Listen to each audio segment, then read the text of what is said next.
because of global warming and other factors, are bleaching, and they end up like this. And all the fish species that depend on the coral reefs are also in jeopardy as a result. Overall, species loss is now occurring at a rate 1,000 times greater than the natural background rate. This brings me to the second canary in the coal mine, Antarctica, the largest mass of ice on the planet by far. A friend of mine said in 1978, if you see the breakup of ice shelves along the Antarctic Peninsula, watch out, because that should be seen as an alarm bell for global warming.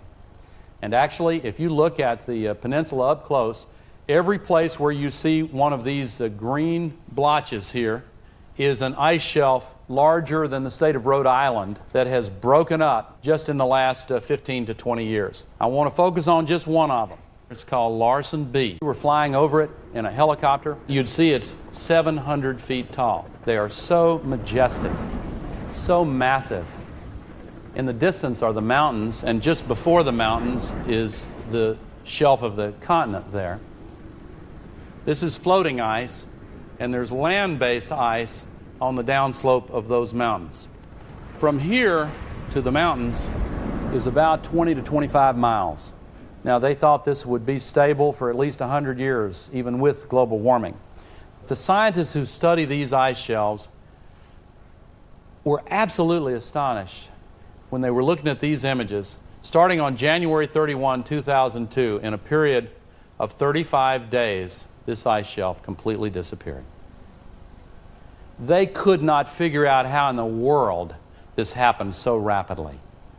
And they went back to try to figure out where they'd gone wrong, and that's when they focused on those pools of melting water. But even before they could figure out what had happened there, something else started going wrong. When the floating sea-based ice cracked up, it no longer held back the ice on the land, and the land-based ice then started falling into the ocean. It was like letting the cork out of a bottle. And there's a difference between floating ice and land-based ice that's like the difference between an ice cube floating in a glass of water, which when it melts doesn't raise the level of water in the glass, and a cube that's sitting atop a stack of ice cubes, which melts and flows over the edge.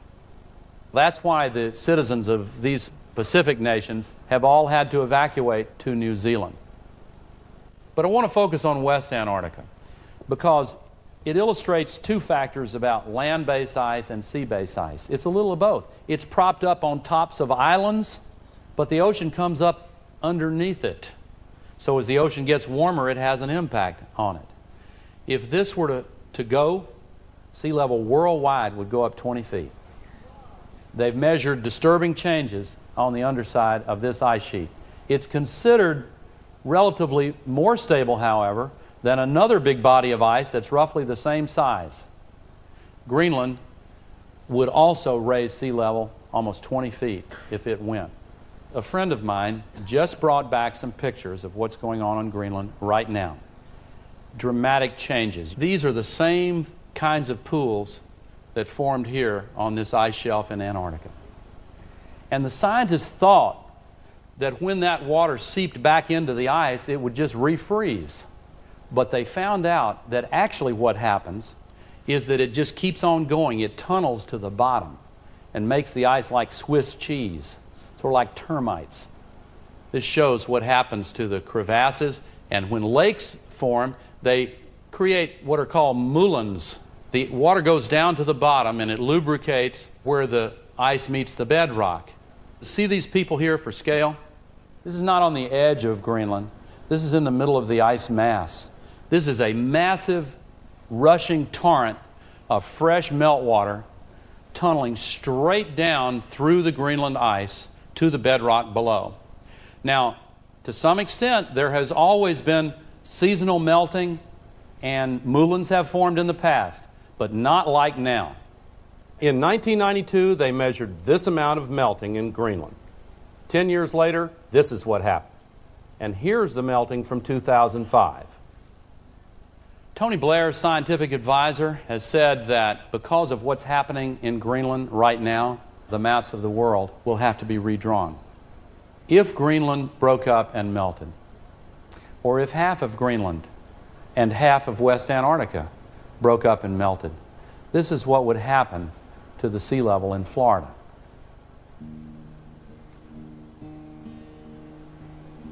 This is what would happen to San Francisco Bay. A lot of people live in these areas. The Netherlands, one of the low countries. Absolutely devastating. The area around Beijing that's home to tens of millions of people. Even worse, in the area around Shanghai, there are 40 million people. Worse still, Calcutta, and to the east, Bangladesh, the area covered includes 60 million people. Think of the impact of a couple 100,000 refugees when they're displaced by an environmental event.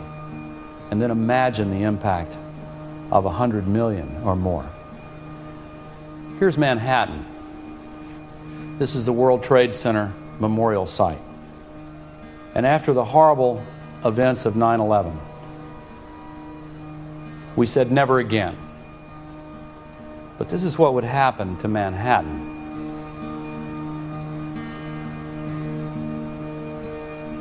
They can measure this precisely, just as the scientists could predict precisely how much water would breach the levees in New Orleans. The area where the World Trade Center Memorial is to be located would be underwater. Is it possible that we should prepare against other threats besides terrorists? Maybe we should be concerned about other problems as well.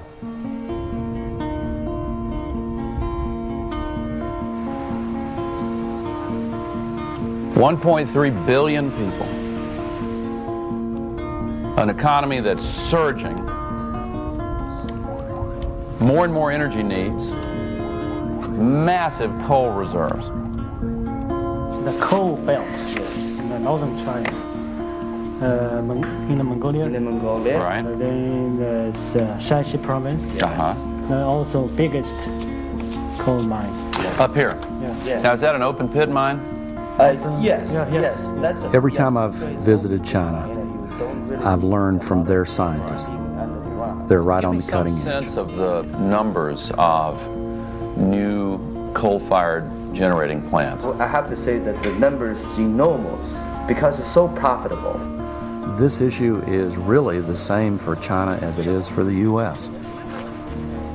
We are both using old technologies that are dirty and polluting. More flooding and more drought and stronger storms is going up, and global warming is implicated in the pattern. And if you were to give some suggestions to everybody here, like what we can do for the situation now. Separating the truth from the fiction and the accurate connections from the misunderstandings is part of what you learn here. But when the warnings are accurate and based on sound science, then we as human beings, whatever country we live in, have to find a way to make sure that the warnings are heard and responded to.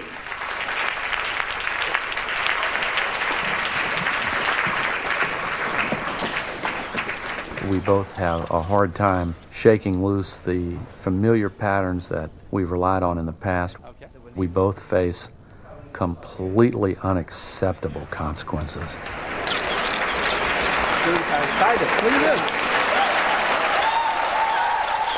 Ja, nå helgen kommet, det tid for fredagsskål! Prøv potetchips med rømme og pepper. En nyhet fra Kims. Ingen Kims, ingen kos.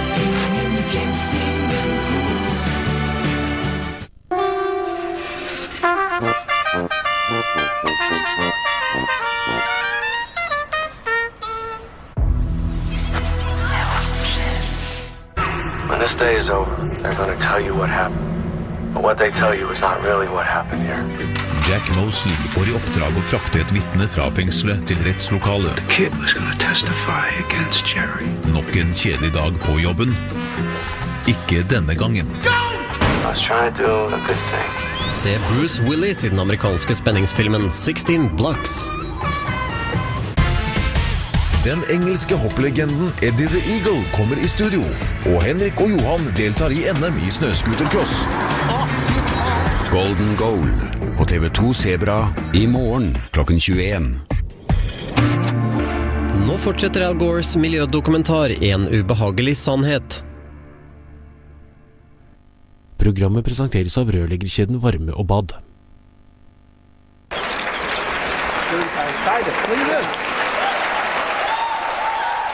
We are witnessing a collision between our civilization and the Earth. And there are three factors that are causing this collision. And the first is population.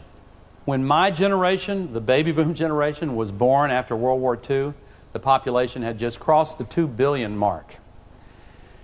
Now, I'm in my 50s, and it's already gone to almost 6.5 billion. And if I reach the demographic expectation for the baby boomers, it'll go over 9 billion. So if it takes